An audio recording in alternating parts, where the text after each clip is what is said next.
High court pass on करता है, order protective bail देता है और दहशतगर्दों की तरह उसको उठाया जाता है। हद होती है। वैसे चीफ जस्टिस साहब प्लीज आप इस मुल्क को देखें कि क्या चल रहा है।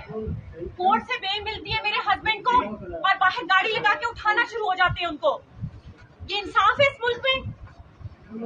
ये इस्लामाबाद पुलिस थी या पंजाब पुलिस थी? जो भी पुलिस थी चाहे जहां कहीं भी है, जब एक हाई कोर्ट ने एक उसको ऑनरेबल बेल दे दी है तो आप किस हैसियत से दहशतगर्दों की तरह उसको उठा के लेके जा रहे हैं? आपने सीआईए भी रखा उनको, हमने कुछ नहीं कहा, सब जेल बना के। ना आपको बच्चों का ख्याल है, ना आपको बच्चियों का ख्याल है। अफसोस है मुझे इस मुल्क के ऊपर।